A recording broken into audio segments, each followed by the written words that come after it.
Eu quero começar falando, né, da importância de organizar os dados, né, da sua empresa. Se você atua aí, na área financeira, você sabe o quanto isso faz a diferença no dia a dia.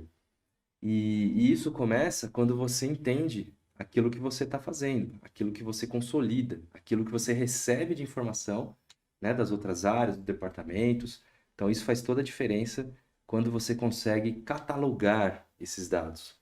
Então, eu sempre usei essa expressão porque realmente é dessa forma que a gente encara aí no dia a dia, quando você se depara ou muda de empresa ou entra num segmento novo. Eu mesmo passei diversas vezes por isso e acabei aprendendo essa dinâmica de catalogar, e aí que eu chamo de base de conhecimento, porque uma vez que você faz isso, você minimiza as suas dúvidas, otimiza o seu tempo, e isso faz a diferença, né, em poucos meses de trabalho, com o seu gestor, com os colegas de trabalho, e também, né, na sua evolução, aí, na sua velocidade de desenvolver ainda mais, né, o seu trabalho. Então, isso é uma das maneiras da gente falar que a gente tem que pensar fora da caixa. Então, eu sempre comento isso. Finanças é uma área que sofre muito, às vezes, com uma rotina muito pesada. Por quê? Porque muitas vezes está fazendo da forma ou não mais, vamos chamar assim, moderna, ou de uma maneira mais prática, mais ágil, seja independente da ferramenta que se use, da metodologia que se use, mas é atitude, né? E a atitude começa da gente pensar fora da caixa. Quando a gente consegue pensar coisas diferenciadas para o nosso dia a dia, faz toda a diferença, né, na nossa evolução, na construção aí do nosso trabalho e, consequentemente, no resultado que a gente vai entregar, não é mesmo? Então, isso faz uma diferença enorme. Quando a gente entra na área de controladoria, o que que a controladoria tem como principal objetivo? O principal objetivo é gerar informação relevante. Uma vez que você tem o domínio das informações do negócio, uma vez que você consegue extrair análises dessas informações de negócio, você acaba estando à frente em relação aos outros profissionais de finanças. Por quê? Porque você é uma pessoa estratégica do negócio. Você é um tomador de decisão que monitora e que leva o insumo, que é a informação, para que essas pessoas, né, gerentes, diretores, controller ou o dono do negócio, consigam ter, de uma maneira muito mais assertiva, né, as próximas ações, plano de ação, enfim, e executar a estratégia da empresa.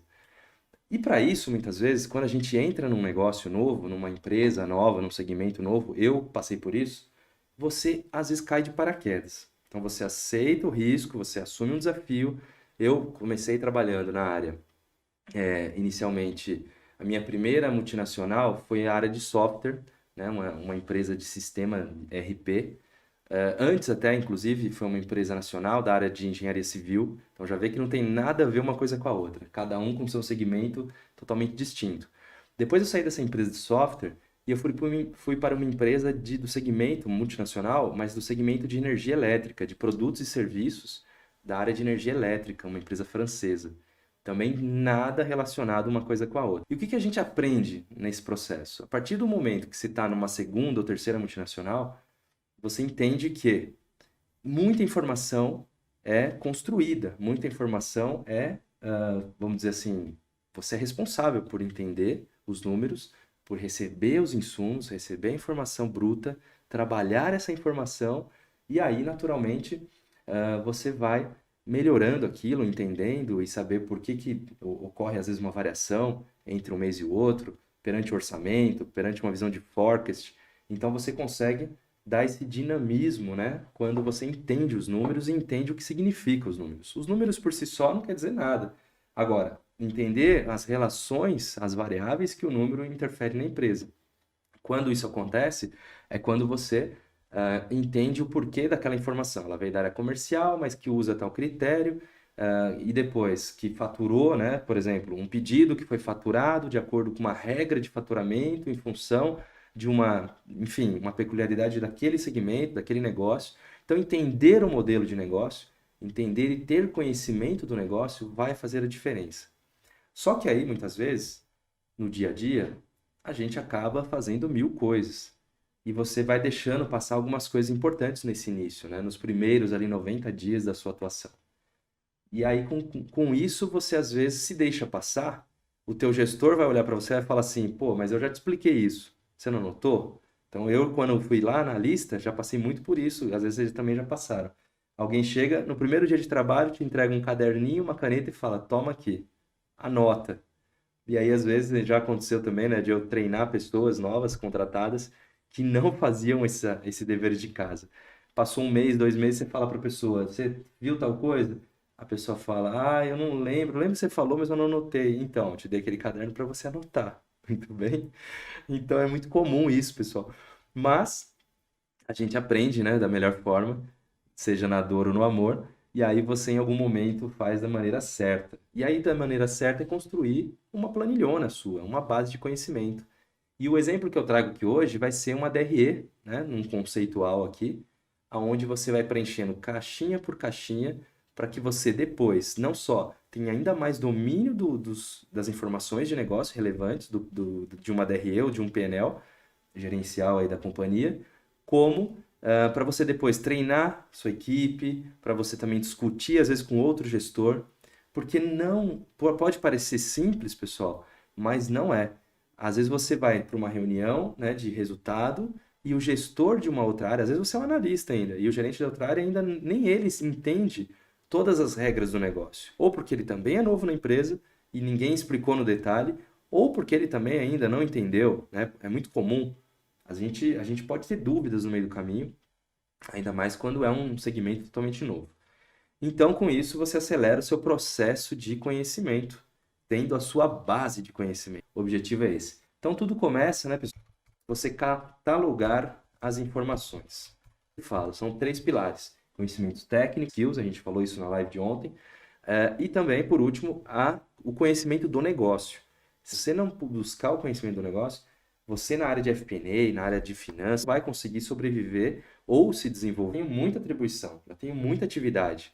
Não importa, se você não entender ou buscar conhecer no detalhe, né, as interlaces que tem entre um departamento e outro e a informação que aquele departamento gera, vai ser o seu crescimento, né, nas suas entregas, um destaque que você vai causar para o teu gestor, né, para as outras áreas, e você se torna um business partner de verdade. Essa base de conhecimento, ela inicia de uma maneira que você vai fazer um checklist. E esse checklist, você vai fazer ele por quê? Porque você vai ter que gerenciar as informações, checklist do negócio, e aí você vai mapear, né? Gerenciar essa informação mapeada. Mapear as informações. Eu não vou nem entrar no mérito aqui, pessoal, para quem sabe e conhece o quanto é ágil e prático usar o Mind Maps, né? Inclusive, no meu curso eu falo bastante disso, da importância, porque faz muita diferença. É uma das formas também de você catalogar o funcionamento da empresa. Quando você entra e você às vezes não tem muito tempo, é a forma mais ágil de você fazer isso, tá? Então, se não conhecem, fica essa dica aí. Bom, e aí quando você começa a mapear essas informações, pessoal, deixa eu até aumentar a fonte aqui, você começa a ter domínio e você naturalmente vão gerar dúvidas. Dúvidas mais aprofundadas, né? Dúvidas que é muito mais específicas, às vezes, porque não é do seu controle, é de uma outra área, né? De um outro gerente, enfim.